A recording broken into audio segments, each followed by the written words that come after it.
안녕하세요. 저는 성경 속에 감춰져 있는 하나님의 비밀이 되신 예수 그리스도에 관한 신비의 말씀을 전하는 영마로입니다. 오늘은 신약 성경 누가복음 4장 18절 한 구절 말씀 속에 기록되어 있는 주의 성령이 내게 임하셨으니 라는 제목의 말씀을 통하여 성령 하나님께서 우리에게 가르쳐 주시는 말씀의 깨달음의 은혜를 받고자 합니다. 그럼 누가복음 4장 18절 본문 말씀을 열도록 하겠습니다. 주의 성령이 내게 임하셨으니 이는 가난한 자에게 복음을 전하게 하시려고 내게 기름을 부으시고 나를 보내사 포로된 자에게 자유를, 눈먼 자에게 다시 보게 함을 전파하며 눌린 자를 자유케 하고. 본문에 기록되는 이 말씀은 적게는 이 땅에 오신 마리아의 아들이 되신 육신의 예수님에 관하여 기록이 된 것이고, 그리고 오늘날 현재 이 땅에서 우리들에게 이 말씀을 적용을 시키면은 오늘날 이 땅에서 오순절날 임하신 성령님을 통해 가지고 성경에 기록되어 있는 말씀을 영적인 방향으로 깨닫고 있는 사람들에게 하나님께서 하신 말씀입니다. 본문 말씀 9절 첫 단어에 주의 성령이 내게 임하셨으니 하는데, 내라는 대상은 우리 사람들과 똑같은 모양으로 태어나신 마리아의 아들 되신 예수님을 가리킨 것이고, 그러면은 예수님에게 성령이 임하셨다는 것은 예수님과 똑같은 사람으로 태어난 우리들에게 이렇게 성령이 임하실 것을 미리 하나님께서 이 땅에 오셔가지고 우리 사람들의 모델이 되신 것입니다. 그러면은 9절 첫 단어에 주의 성령이 내게 임하셨으니, 성경에 보면은 구약 성경 속에서도 여호와 하나님을 가리킬 때 주라고 많이 기록되어 있습니다. 그러면은 우리들이 구약 성경의 여호와 하나님과 신약 성경에 오신 예수님께서 주께서 가라사대, 예수께서 가라사대 이런 단어가 많이 기록되어 있는데, 그러면은 성경이 우리에게 가리키는 주라는 대상은 정확하게 누굴 가르쳐서 주라고 기록이 되어 있습니까? 그러면은 구약 성경에 보면은 여호와 하나님을 가리켜서도 주라고 기록되어 있고, 이 땅에 오신 예수님께서도 따라다니는 제자들에게 요한복음에 보면은 너희가 나를 주라 또는 선생이라 부르고 있는데 너희 말이 옳도다, 내가 그러하다 이렇게 말씀을 하셨습니다. 그러면은 구약에 기록되어 있는 주는 누구시며 신약에 기록되어 있는 주는 누구입니까? 그러면은 우리들이 오늘날 신앙생활을 오래도록 하고 성경을 좀 많이 읽은 분들에게, 그럼 구약 성경에도 여호와 하나님도 우리의 주라고 기록이 되어 있고, 이 땅에 오신 예수님도 자기 입으로 자기가 우리에게 주라고 말씀을 하셨는데, 그러면은 성경이 가리키는 우리의 주가 누구라는 것입니까? 그럼 이것을 신앙생활을 오래 한 나에게 어떤 사람이 질문을 했을 때 이런 까다로운 내용을 어떻게 대답할 겁니까? 그럼 우리들이 성경 속에서 확실하게 오늘 본문에 주의 성령이 내게 임하셨으니 결론적으로 주는 하나님을 가리켜 주라고 합니다. 성경이 가리키는 주라는 뜻은 나의 주인을 가리켜 주라고 합니다. 보십시오. 마태복음 16장 16절 이후의 말씀에 보면은 예수님께서 예수님을 따라다니는 제자들에게 세상에 있는 사람들이 너희와 함께 다니는 나를 가르쳐서 누구라고 말하더냐, 이걸 제자들에게 예수님이 질문을 하셨습니다. 이때 제자 중 한 사람 베드로가 어떤 말을 했습니까? 주는 그리스도시요 살아계신 하나님의 아들입니다. 이렇게 말했습니다. 우리가 이 원리 잘 깨달아야 됩니다. 또 보세요. 예수님께서 무덤 속에 죽어 장사가 되어 있다가 3일날 영적인 신령한 하나님의 몸으로 거듭나셔가지고 8일째 되는 날 갈릴리에 있는 제자들에게 나타나셨을 때 제자 중 한 사람 도마라는 사람이 부활하신 그리스도를 어떻게 고백을 했느냐? 요한복음 20장 28절 말씀해 보면은 나의 주시며 나의 하나님입니다. 이렇게 고백을 합니다. 그러면 베드로도 주는 그리스도시요 이렇게 말을 했고 도마도 부활하신 분을 가리켜 나의 주시며 나의 하나님이라고 고백을 했습니다. 그러면은 오늘 본문에 주의 성령이 내게 임하셨으니 구약 성경에 여호와 하나님도 도마가 고백한 무덤 속에서 거듭나신 오순절날 이 땅에 임하실 성령 그리스도를 주라고 한 겁니다. 그러면 구약 성경에 등장한 보이지 않는 여호와 하나님도 오순절날 이 땅에 임하실 성령님의 그림자 역할을 하신 것이고 신약 성경에 직접 마리아의 아들로 사람으로 이 세상에 나타나신 예수도 예수님 자신 속에 들어있다가 오순절날 이 땅에 임하실 성령님의 그림자 역할을 하셨기 때문에 그러면 정확하게 성경에 기록되어 있는 주라는 대상은 도마가 고백한 무덤 속에서 3일날 새벽에 영적인 신령한 하나님의 몸으로 거듭나신 베드로가 고백한 그리스도가 우리의 주인이라는 것입니다. 무슨 소린지 반드시 깨달으셔야 됩니다. 그리스도가 주인입니다. 자 보세요. 우리의 주인이 그리스도라는 것을 누가복음 2장 11절 말씀해 보면은 마리아의 아들 되신 어린 아기 예수님이 태어나셔가지고 구유에 강보에 쌓여가지고 누워 있었습니다. 이때에 하늘나라에서 광야에서 밤에 양떼들을 지키고 있는 목동들에게 천사가 나타나가지고 목동들에게 어떤 것을 전해줍니까? 오늘날 다윗의 동네에 너희를 위하여 구주가 나셨으니 곧 그리스도 주시니라 이렇게 기록이 되어 있습니다. 이 말씀이 누가복음 2장 11절에 기록이 되어 있지 않습니까? 보세요.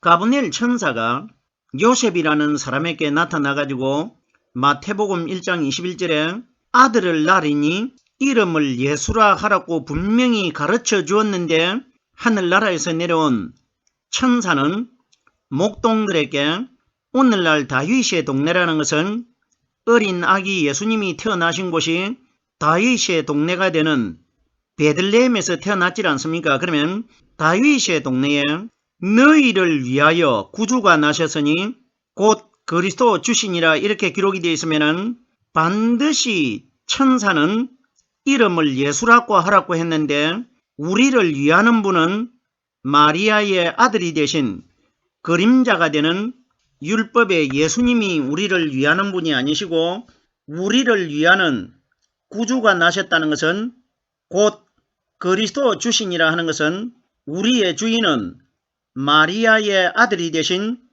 예수가 아니고 우리를 위하고 우리의 주인이 되시는 분은 그리스도가 우리의 주인이라는 것입니다. 보십시오.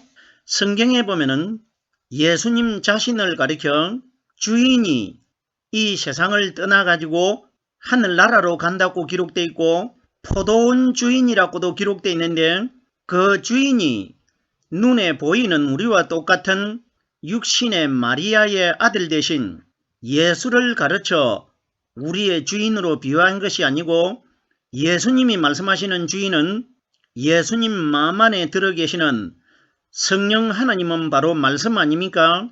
예수님이 이 땅에 오셔가지고 나는 내 마음대로는 아무것도 할 수가 없고 내 안에 계시는 아버지 성령 하나님께서 나에게 가르쳐 주시고 깨닫게 해주시는 이 말씀대로 내가 그 명령에 따라가고 있다. 이런 말씀을 하셨지 않습니까? 그러면 예수님 안에 들어 계시는 성령이 우리 사람과 똑같은 예수님의 주인이었습니다. 그러면 오순절날 이 땅에 임하신 성령은 바로 말씀이 성령 아닙니까? 그러면 오순절날 이 땅에 임하신 성령께서 우리에게 가르쳐 주시고 깨닫게 해주시는 이 말씀이 바로 나의 주인이라는 것입니다.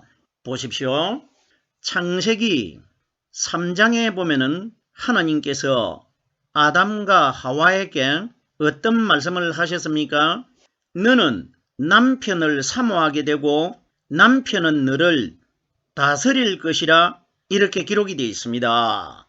그럼 우리들이 생각할 때에 오늘 이 세상에 살고 있는 우리 인류 전체는 아담과 하와의 후손들 아닙니까?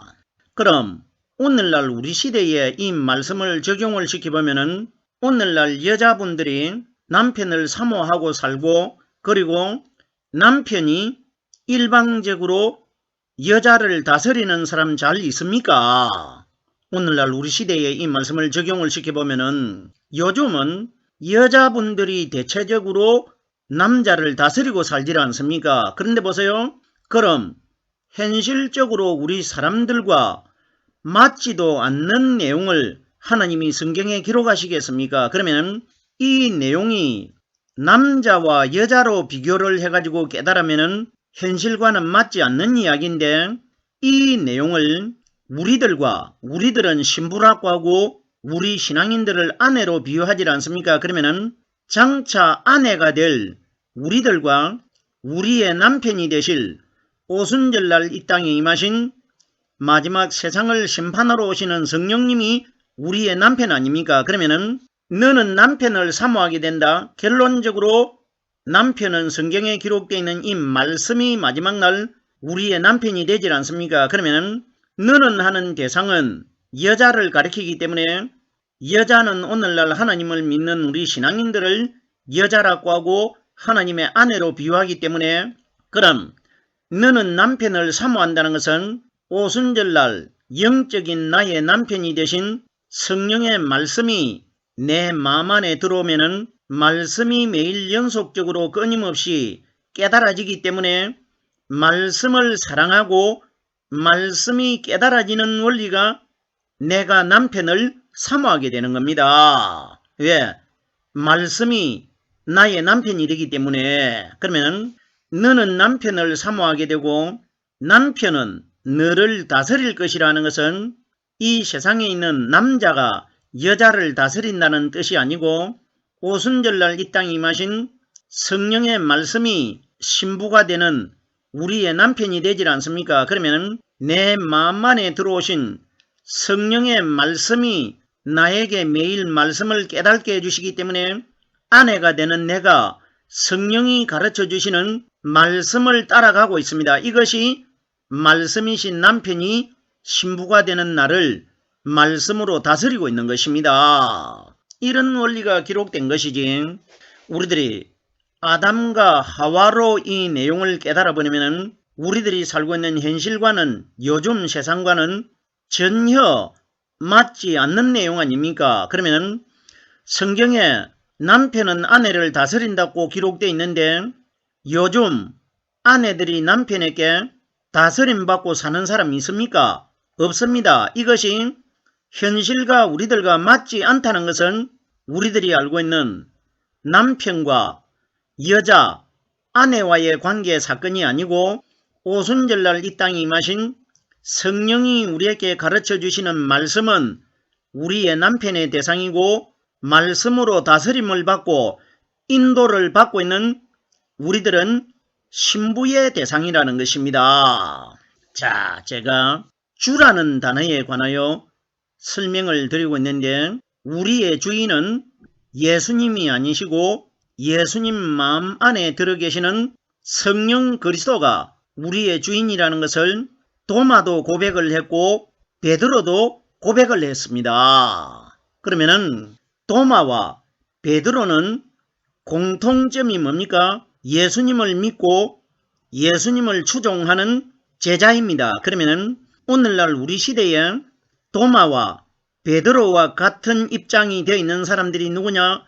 오늘날 이 땅에서 하나님을 믿고 있는 우리 신앙인들이 도마와 베드로와 같은 제자이기 때문에 우리 제자들은 도마와 베드로처럼 무덤 속에 장사되어 있는 분이 우리의 주가 아니고 무덤 속에서 성령 기름 부음을 받고 거듭나신 그리스도가 우리의 주인이시고 우리의 하나님이라는 것입니다. 충분히 깨달을 수 있어야 됩니다. 계속해서 다음 단어를 보겠습니다. 주의 성령이 내게 임하셨으니 그럼 오늘날 이 땅에서 하나님을 수십 년 믿은 사람들에게 주의 성령이라고 기록되어 있는데 주의 성령이 구체적으로 어떤 것을 주의 성령이라고 합니까? 이걸 어떤 사람에게 내가 예를 들어서 질문을 받았을 때에 신앙생활을 수십 년 한 사람이 어떻게 대답할 겁니까? 성경 어디에도 보아도 성령이 어떤 것이라는 것은 어디에도 자세하게 구체적으로 기록되어 있는 구절이 없습니다. 그만 성령이라고만 기록되어 있지 예수님께서도 이 땅에 오셔가지고 성령이 어떤 것이라는 것을 설명하신 적이 한 번도 없습니다. 그러면은 오늘날 말씀을 가르치는 분들이 이걸 내용을 알 수가 없기 때문에 그저 성경에 기록된 대로 예수님께서 무덤 속에서 성령의 기름 부음을 받고 거듭나셨을 때 갈릴리에 있는 제자들에게 찾아가셨을 때에 너희에게 평강이 있을지어다 성령을 받아라고만 말씀하셨지 성령이 어떻게 받아진다는 것은 어디에도 기록된 구절이 없습니다. 그럼 우리들이 하늘나라에 성령을 받지 못하면 하늘나라에 못 들어갑니다. 이 성령을 받지 못하면 하늘나라에 들어갈 수 없다는 이 말씀도 두려워가지고 내용의 뜻을 확실하게 모르면 이 말을 할 수가 없습니다. 성령의 뜻을 깨달아야 성령을 받지 못하면 하늘나라 들어가지 못한다. 그러면 제가 이런 말씀을 전했을 때 어떤 분이 저에게 전화가 와가지고 성령을 어떻게 하면 받을 수 있느냐 수십 년을 교회를 다닌 사람이 저에게 질문을 했단 말입니다. 이건 무슨 이야기입니까? 가르치는 분들이 성령을 받아라고만 말을 가르쳤지 성령이 구체적으로 어떻게 해야 성령이 받아진다는 것을 가르친 적이 없기 때문에 수십 년 동안 신앙생활을 한 사람들이 성령이 어떻게 받아진다는 것을 모르고 있다는 것입니다. 그럼 보세요. 우리들이 마지막 날 하늘나라 천국에 들어가는 것은 100% 성령을 받아야 천국 들어갑니다. 성령이 영 아닙니까? 요한복음 4장에 보면은 하나님은 영이라고 기록되어 있기 때문에 영이신 하나님과 함께 살기 위해서 영이 계시는 하늘나라에 들어가기 위해서는 반드시 성령이 영입니다. 영이 내 속에 들어 있어야 내가 영이신 하나님과 함께 영적인 나라에서 영원히 살 수가 있습니다. 그럼 하늘나라를 내가 들어가기 위해서는 영이신 성령이 어떻게 내게 임해진다는 것을 알아야 내가 성령을 받아가지고 하늘나라에 들어가는 것이지 성령이 무엇인지도 알지도 못하는데 내가 어떻게 천국 들어가지겠습니까? 자, 보세요. 제가 성령에 관하여 설명을 드리고 있습니다.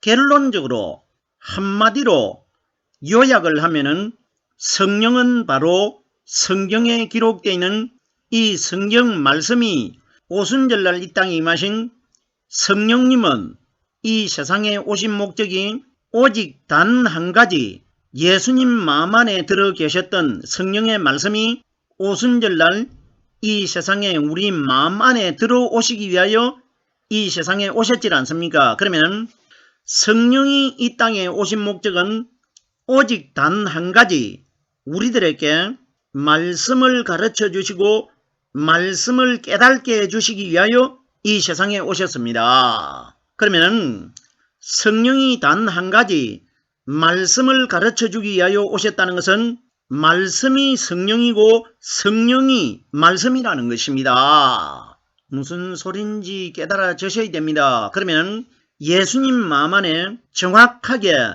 성령의 말씀이 들어 계셨지 않습니까? 그런데 보세요. 예수님께서 이 땅에 오셔가지고 내 마음 안에는 성령의 말씀이 나와 함께 계신다. 이런 말씀을 하시지 않고 예수님이 어떤 말씀을 하셨습니까?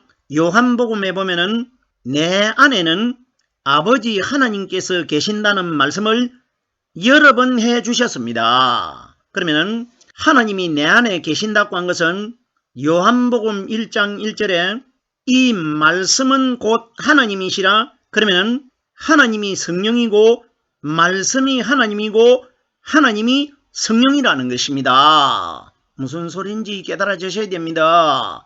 그러면은 주의 성령이 내게 임하셨으니 하는 것은 예수님이 이 땅에 오셔가지고 말씀으로 가브리엘 천사를 통해 가지고 마리아 태속에 어린 아기 예수로 잉태가 될 때에 주의 성령이 내게 임했다는 것은 가브리엘 천사가 나는 하나님 앞에 섰는 가브리엘이라 이 좋은 소식을 너희에게 말하라고 보내심을 입었노라. 그러면 주의 성령이 뭐냐? 마리아 태속에 잉태되는 하나님의 말씀이 주의 성령이라는 것입니다. 무슨 소린지 깨달아지셔야 됩니다. 자, 보세요. 이 말씀이 어디에 기록이 되어 있느냐? 누가복음 1장 35절 말씀에 보면은 가브리엘 천사가 마리아에게 성령이 네게 임하시고 지극히 높으신 이의 능력이 너를 덮으리니 너에게서 태어날 이는 하나님의 아들이라 칭할 것이라 이렇게 기록되어 있는데 성령이 네게 임했다는 것은 가브리엘 천사가 이 좋은 소식을 너희에게 말하라고 보내심을 입었다. 말씀이 성령이라는 것입니다. 무슨 소린지 깨달아지셔야 됩니다. 말씀이 성령이고 성령이 하나님이시고 하나님이 말씀이라는 것입니다. 충분히 우리가 이 원리 깨달아야 됩니다. 자, 보십시오. 성령에 관하여 제가 설명을 드리고 있습니다. 예수님이 이 땅에 마리아 태속에 잉태가 되실 때에 성령 하나님이 말씀으로 예수님 속에 잉태가 되셨습니다. 그러면 예수님은 잉태가 되실 때부터 성령을 가지고 잉태가 됐지 않습니까? 그러면은 주의 성령이 내게 임하셨으니 내게 임하려고 기다리고 있는 것이 아니고 이미 성령이 내게 임하셨다는 것은 예수님이 말씀으로 잉태되셨기 때문에 그 말씀이 바로 성령이라는 것입니다. 사도행전 10장 44절 말씀해 보면 고넬료라는 사람이 자기 집에 있는 두 사람을 시켜가지고 요빠에 머물고 있는 베드로를 자기 집으로 초대를 합니다. 초청을 합니다. 그때 보십시오. 요빠에 있는 베드로가 어떤 사람입니까? 오순절날 120명에게 성령이 임할 때에 베드로가 120명 속에서 성령을 받은 사람 아닙니까? 그러면 고넬료는 이방인입니다. 이방인인 우리들이 성령을 받기 위해서는 반드시 오순절날 이 땅에 임하신 성령으로 말씀 깨달은 사람을 내가 만나야 성령 받지 못한 우리들도 성령을 받을 수 있다는 것을 하나님이 베드로와 고넬료를 통해서 미리 보여준 것 아닙니까? 이때 보십시오. 베드로가 고넬료 집에 와가지고 베드로가 이 말할 때에 성령이 말씀 듣는 모든 사람에게 내려오시니 이렇게 기록되어 있습니다. 그러면 제가 이미 오순절날 이 땅에 임하신 성령은 오직 단 한 가지 우리들에게 말씀을 가르쳐 주시기 위하여 이 세상에 오셨기 때문에 그러면 성령을 받은 베드로가 말할 때에 성령이 말씀 듣는 모든 사람에게 내려오셨다는 것은 말씀이 성령이고 성령이 말씀이라는 것입니다. 우리들이 지금까지 성도 여러분, 성령을 받으십시오. 이 단어의 말은 많이 들었지만은 성도 여러분, 성령이 어떻게 돼가지고 받아진다는 걸 설명 들은 적이 있습니까? 이걸 세상 사람들이 모르고 있기 때문에 성령이 어떻게 받아진다는 것을 전하지 못하고 있지 않습니까? 성령은 바로 오순절날 이 땅에 임하신 성령님을 통해 가지고 영적으로 깨달아지는 하나님의 말씀을 성령이라고 하는 겁니다. 오늘 제가 주의 성령이 내게 임하셨으니 하는 이 단어를 설명하는 중에 정해진 시간이 다 됐습니다. 내게 임하셨으니 하는 이 단어에 관해서는 다음 시간에 이어서 좀 더 설명드리도록 하겠습니다.